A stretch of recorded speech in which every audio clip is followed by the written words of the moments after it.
एक छोटे से गांव में अर्जुन नाम का एक लड़का रहता था। वो बहुत ही गरीब था, लेकिन उसका दिल बड़ा था और सपने ऊंचे। उसे दौड़ने का बहुत शौक था।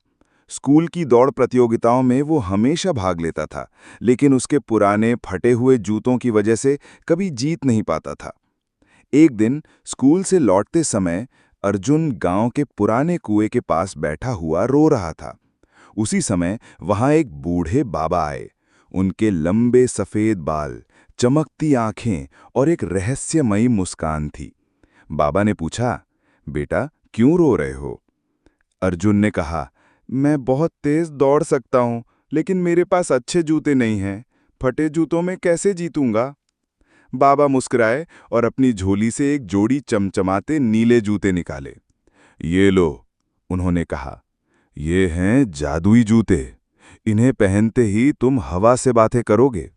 लेकिन याद रखना, इन जूतों की असली ताकत तभी चलती है जब तुम्हारा दिल सच्चा हो।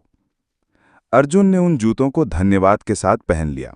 जैसे ही उसने उन्हें पहना, उसे लगा जैसे उसके पैर जमीन को छू ही नहीं रहे हैं।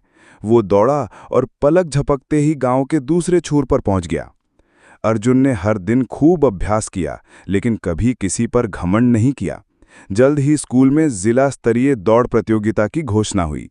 पूरे गांव को उम्मीद थी कि अर्जुन ही जीतेगा। प्रतियोगिता का दिन आया। मैदान लोगों से भरा था। अर्जुन ने अपने जादुई जूते पहने और तैयार हो गया। रेस शुरू हुई और सब दौड़ पड़े। लेकिन आधे रास्ते में अर्जुन ने देखा कि एक लड़का गिर गया है और उसका पैर मुड़ गया है। अर्जुन ने दौड़ना छोड़ दिया, वापस गया और उसे उठाकर किनारे तक ले आया। इस बीच बाकी सभी दौड़ चुके थे। लोगों ने कहा, तुम जीत सकते थे, क्यों रुके? अर्जुन मुस्कुराया और बोला, अगर जीतने के लिए मुझे किसी की मदद छोड़नी पड़े तो वैसी जीत मुझे नहीं चाहिए। तभी कुछ चमत्कार हुआ। उसके जूते सुनहरी रोशनी में चमकने लगे। मैदान में बैठे सभी लोग खड़े हो गए।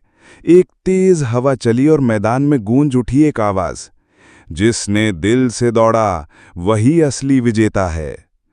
अर्जुन के जूते अपने आप उसे हवा में ऊपर ले गए और वो पूरे स्टेडियम के ऊपर उड़ने लगा। सब लोग प्लैप प्लैप प्लैप करने लगे। उस दिन अर्जुन ने सिखाया कि सच्चाई, दया और मेहनत सबसे बड़ी ताकत होती है। और जादुई जूते, वे अर्जुन के साथ तब तक रहे जब तक उसने दूसरों की मदद करनी बंद नहीं की, और वो दिन कभी नहीं आया।